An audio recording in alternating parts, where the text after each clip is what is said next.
Welcome back to Writing in the Raw, episode 6. Really excited. We're going to talk about some plot twists, what works in plot twists, what doesn't work in plot twists. I'm going to do the dialogue practice because I practiced that last time, and then we're going to get into a little bit of the Fox Chronicles. So, buckle up. We're going to do it. Let's start with the dialogue practice because that's something that I promised, and I didn't do that last time. So this is going to be a little bit interesting. It's going to be a little bit boring for you, but hopefully it's something that is beneficial. You can kind of see a little bit of the creative process and a little bit of how my brain works here. Sometimes what I'm going to do to make this easier for me is I'm going to do... No, let's just do this. I was gonna copy and paste W and H, because if you paid attention 2 episodes ago, episode 4, we started this writing exercise talking about dialogue, and I said to set a timer for 5 minutes. So we're gonna go ahead and do that. 5 seconds, sure. 5 minutes, and we're just gonna write. We're just gonna see what happens. The goal here, again, as stated previously, the goal here is to grab the other person's words and throw it back at them. The goal here is not to have characters agree with themselves, because there's a theory that good dialogue that is snippy, that is that goes places, is it's never agreeing. Hi, Bob, how are you? Doing great. Jim, how are you? That's revealing in the sense that these two people want to coexist peacefully. That's revealing in the sense that perhaps their characters are amiable, likable, agreeable, but it doesn't propel the story. It's not compelling, really, unless you're using it kind of as a blanket set. A good example of a blanket marshmallow vanilla, hey, Bob, how's it going, dialogue would be something like The Truman Show, where if you look at all the dialogue, and then very rarely do you run up against something where someone disagrees with someone or pushes back. And what that does is it creates a middle, the status quo, the baseline is very vanilla and marshmallow. So it even sharpens and heightens a little blip of, wait a minute, the girlfriend disagreed with him, or wait a minute, someone, his dad popped on one of the sets and was like, hey, Truman, like, I'm still alive, they're lying to you. It highlights those things even more. So if you're going to do that, cool beans. This exercise isn't about that. It's about the opposite of that. It's about really getting in the antithesis of the vanilla marshmallow thing, and just playing tennis, or I don't know, pickleball, racquetball, whatever. You're hitting something hard against the wall in racquetball, and you're waiting for it to bounce back across, and you're waiting for the other person to hit it back. You're being nasty, they're being nasty, much like the real game of pickleball, and racquetball, and tennis, sports things. Just be nasty. So that's what we're going to do. We're going to be nasty here.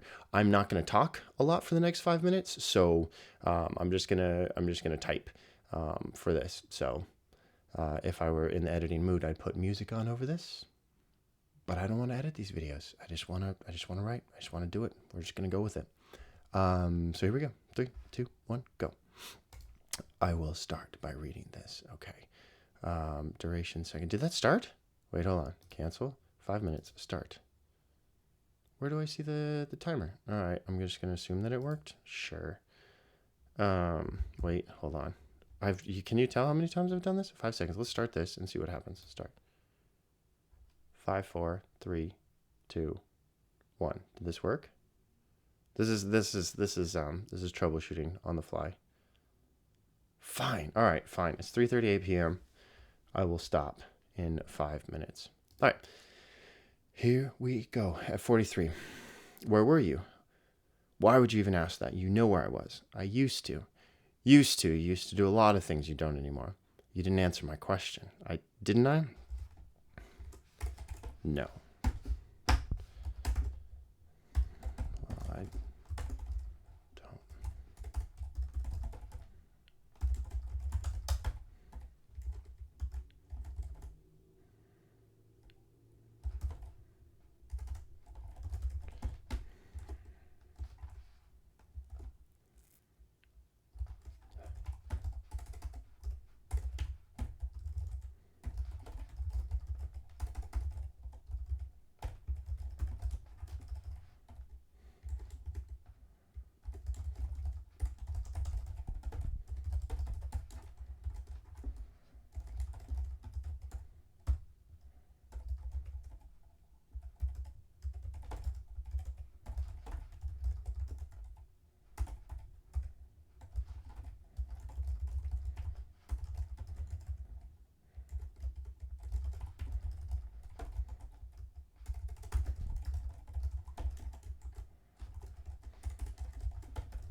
This is a great spot for a swear word.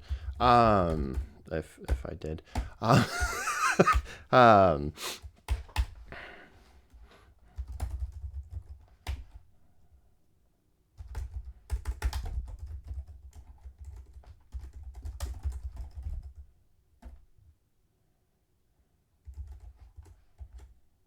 mm,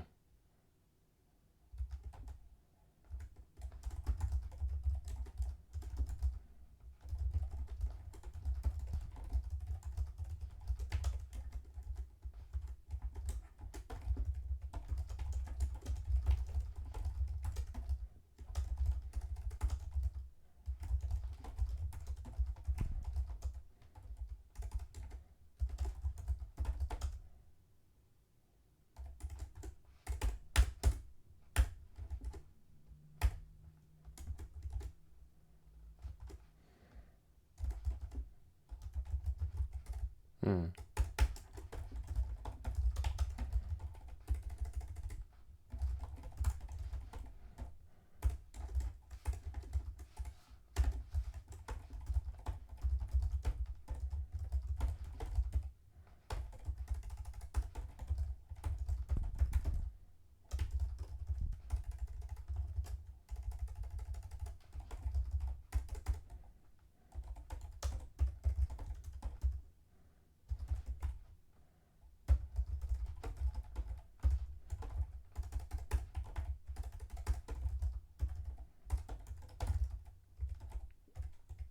That's not the way we spell that.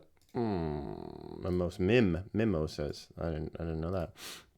Oh yeah, mom's is apostrophe. Don't do this. Don't edit in the middle of this. Come on, stay focused. Come on. Mom's house drinking mimosas and.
Oof, I said not to do that. Um,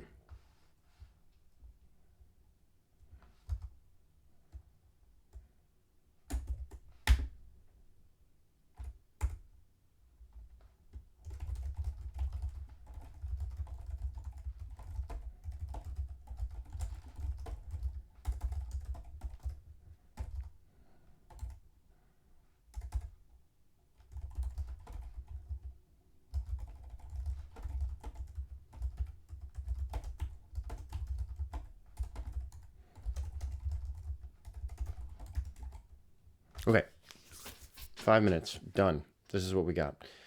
Um, I could probably read this. Let's go ahead and read this. I think we're doing it. I think we're going. We're only 10 minutes in this thing. We can rock and roll. So again, down here, I put laughs bitterly. Um, I think if we're doing a script or something like that, I think we could do that. I think we could get away with it. It leads to that. Um, it wants to be there. It was naturally calling out for that. And as we were writing through, trying to get in these characters' heads for just 3 or 4 minutes, for 5 minutes exactly, you started to see the desperation and wanting to elevate that desperation a little bit. So this is the nastiness going back and forth, right? Where were you?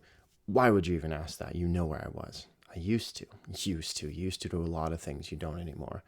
You didn't answer my question, didn't I? No. Well, I don't feel like I want to. I could tell. Yeah, great. You're a real wizard, Harry. What's that supposed to mean? It means Lati freaking da. You're a genius. You know what that means. Why are you being like this? Like what? Upset, angry, fed up with all this domestic garbage and ready to leave? Again, place for a curse word here, but we're not going to do that. We're going to keep it PG. Then leave. Then leave. Then leave. How can you even say that? If you're not reading with inflection, you could italicize this, or the other one, then leave, just to kind of add a little bit to that. I love repeating things in dialogue because I think we do it naturally all the time. But if you're reading it without inflection, it's going to go, then leave, then leave. How can you even say that? Which is, so you as an author, you have a responsibility to make it read the way you want it to be read, and then as the reader, you have a responsibility. You bring to the table your own ability or inability in reading through different characters. So there's always that catch-22. It's not going to come out the same. Everyone's going to read it differently. That's why it's really fun to read when you listen to authors read their work.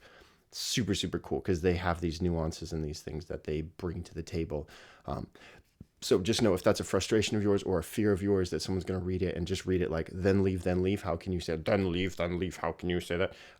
It could happen, it could not happen. Who cares? Like, carry on, write what you want to write. And if your editor reads it like that and is like, hey, let's kill one of these, cool, kill one of them, move on. There are other hills to die on, right? You said that. It's what you want. It's what you want, isn't it? Then do it. So this is too repetitive. So I did then leave. I was getting stuck in that, so I'm just going to edit that out. You said that. It's what you want, isn't it? Then do it. You like that, wouldn't you? You'd like me to leave so you could just spend your pointless little days at your mom's house drinking mimosas and painting each other's nails.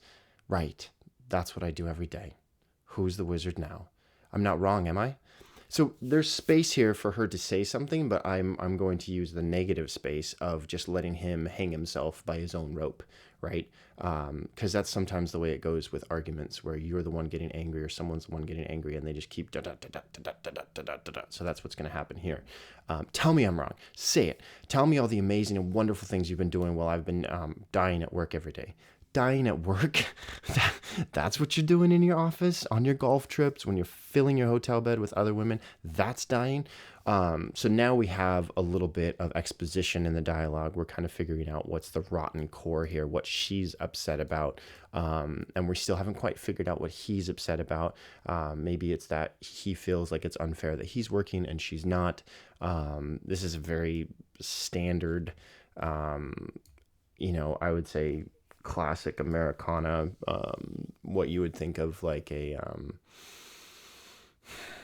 like 1950s or 60s, big honeycomb hair, type of disagreement where he parks the Cadillac out front and then comes in and he's slightly sauced and angry. Type thing. So that's kind of what I was going for with that. So there's your dialogue practice. Did you dialogue practice? If you didn't, you got 5 minutes. It was super easy. Think about what you've come up with. You might get a short story out of this, or you might grab this and tack it into your work in progress or something like that. It's just a nice little brain kill. And if you're like me and you're like, I'm not going to use this in my work in progress. This might stick with me. It probably won't. So I don't think I've gotten a lot of value out of this, but the value, or as far as like copy paste value out of this, but I did get value from writing, freeing up that connection between the mind and the fingertips, and the discipline of not editing while I go through things. And that's something that's hard for me. And you saw me edit, so I didn't even do that well. I would say 3.5 stars out of 5 for that. Because I was like, oh, how do you spell that? Mimosa with an I instead of, I'm not the best speller, but who is? Anyway, there it was. I hope that was useful. I hope that was helpful. Do it, post in the comments. If you're brave enough, do it. I've been noticing lately, I've put a couple shorts out there and I've gotten people to respond, and sincerity is a very scary thing. Being sincere in this day and age it's frowned upon. Think about the movie Everything Everywhere All at Once. Think about the postmodern sarcastic storytelling that we've been subjected to. Um, sincerity has been left behind because people can poke holes in sincerity. There are alamos, things that are left over, defensive strongholds of sincerity. And I've been thinking about that a lot this week. Like, what are these alamos of sincerity? I would say to you, violence is one of them. I would also say to you, pets are another one. And those sound disparate, and they are. But if you think about the way that we value them, or the way we think that they are pure, we think that pets are pure, right? A part of the Fox Chronicles being foxes is because I'm trying to pull I'm trying to be able to tell a sincere story and have people kind of bring this sarcasm and this poking holes at things, kind of just, let's mute that for a second. Let's pretend like you can relate to a fox more. These purity of emotions and purity of things in kids and pets, and then also violence. We've really we don't poke fun at violence generally. If you think about the John Wick things, I think that John Wick movies, I think a marvel largely, right? They're solving problems with their fists. We find that a sincere way to deal with frustrations and wrong in our culture. The stories that we champion reflect the fears or desires of the time. They just do. If you think about Dracula movies, and the time that they were in the culture, and you think about like slasher films, and you think about serial killers and kind of the fear in the 70s and 80s of these people going off and doing things that were out or other, and being complete creeps, and outside of that, the social fabric and fiber. And then you have the birth of the cell phone, and you have all these people suddenly on their devices, like zombies, and we have a good 20-year stretch, 15-year stretch of zombies, and where we are afraid of everyone else in the society, and we are the only ones that aren't zombies like those people. But now we've come full circle where we're like, I'm a zombie, I'm always on my phone, I like it, boop, boop, boop, boop, boop, boop, boop. It's like, so now what do we fear? Well, we feared that technology had maybe gone too far too quickly and we can't control it anymore. So that's the next kind of swing. We're going to get a lot of these AI, horror movies, and a lot of things that are going to be unpacking this possibility of AI.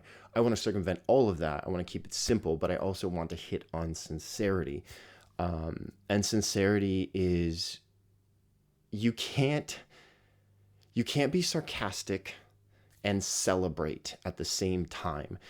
Celebration has its roots in sincerity, and that's what I want. I want you to celebrate these characters. I want you to celebrate the story. I want you to celebrate the emotions in yourself, that are coming from this story. And so I think a big part of why foxes can be tied into that.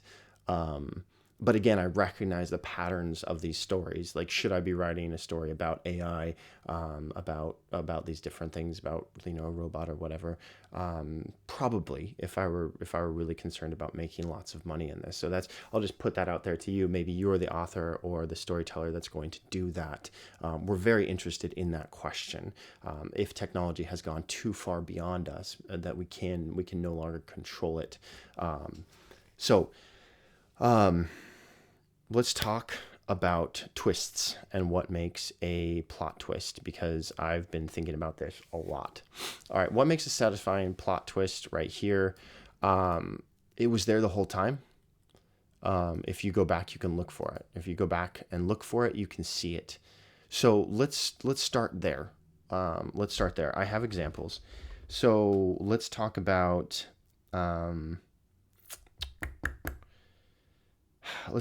Invisible Friends, because it just came out, and maybe there's a higher chance that you've seen this film. The main character has a relationship with another main character, and at the end of the film, you find out something really special about that character. If you go back and watch the movie, all the signs are there. And so I would suggest to you that that is really well done. The signs are hidden, but it's also like, huh, yeah, yeah, that's it. As an audience member, if you have a plot twist and you feel like, oh yeah, I should have seen that. Shoot. Um, that's successful, right? It was there the whole time. If you go back, you can look for it, you can see it, and the audience um, doesn't feel cheated. Like you didn't just whip it out of nowhere, right? It actually happened. Fight Club, again, the same thing. If you haven't seen Fight Club, go watch Fight Club, 90s film. It's not very clean though. Maybe not. Maybe that's not the best. Sixth Sense is another thing. They're all doing Sixth Sense, Invisible Friends, and Fight Club are all doing this thing where one of your main characters is imaginary the whole time.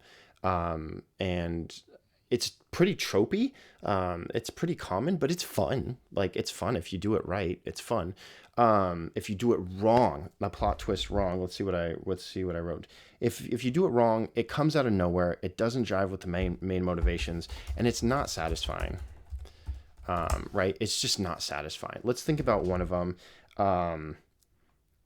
that tries to pull the wool over your eyes. I think for me, one of the big ones, and this just being a child of the 90s and growing up with these books and films in the early millennium, was Harry Potter. When the seventh book, are there 8 books? I can't ever tell. I get so confused because it's like there's 9 movies and 8. So yeah, the last movie was in 2 because that's what Hollywood does. Doesn't make the stories better. It just doesn't. The Horcruxes, where they're trying to explain why, how each Horcrux is tied to Voldemort, he who shall not be named, his power, and saying that if one of the Horcruxes lives, then he lives, but you have to kill each one of the Horcruxes. I remember reading that and being like, shoot, if they make Harry a Horcrux, and they did, he has to die. And okay, he kind of does, but it's so cheated. Like everything pointed to, we should probably kill Harry Potter. It would have made a more satisfying ending, arguably, but everything was pointed to that. And so at the very end, if they're like, oh, JK LOL, he's got, JK Rowling, JK LOL, he's got plot armor. Magically, we can't kill him. He'll just kill Voldemort in a weird, like, in the Elder Wand spell thing. It really didn't feel satisfying. It just felt awful. Another great example of a not satisfying, out of left field one would come from The Matrix Reloaded. The original Matrix, I feel like I talk about The Matrix a lot, but for whatever reason, it really, again, tell me you grew up in the 90s without telling me you grew up in the 90s, it would be, I watched The Matrix a lot. This is the script from the original Matrix Reloaded when the Wachowski brothers were Wachowski brothers and not Wachowski sisters, which is interesting. So, time moves on, people change. And we're over here and we have one of my favorite scenes in all of film. I kid you not. Let me check the time here. I'm at 24 minutes. I might save this for another time. Because I want to keep these under 30 minutes. I respect your time. I thank you for showing up. I really appreciate you coming along for the ride. So I feel like since we've talked about plot twists, since we've done the writing prompt, and we've talked about sincerity, I think those are three good things. So I'm going to start here next time. So episode 7 is going to start with this thing. You don't have to watch The Matrix Reloaded. It's not that great of a film. In my humble opinion, I don't think it's a masterpiece. I think the first Matrix is a masterpiece. I think people are going to be watching it for 100 years from now because of the character development, because of the love story in it, because of this bonkers bananas concept, because of all the loving work that they put into that world, and flipping Keanu Reeves in the 90s was like, I mean, yeah. Anyway, for all those reasons, I think you should watch the first Matrix. But anyway, we are going to do this scene, page 122. I'm trying to remember that. next time. So think about plot twists. If you're going to have a plot twist in it, I encourage plot twists. I love plot twists. I think it's fun and exciting, but do it in such a way that it doesn't come out of nowhere. It doesn't jive, that it does jive with your main motivations, and it is satisfying for your audience. Okay. So try to avoid these, try to get there. It was there the whole time. You go back, you look for it, you can see it. And your audience doesn't feel cheated. They feel enriched, and they want to read that thing again, or they want to go through that, again. Right. That's it. That's all I got for you today. I'm a little bit over time, but until next time, right in the raw. We'll see you next time.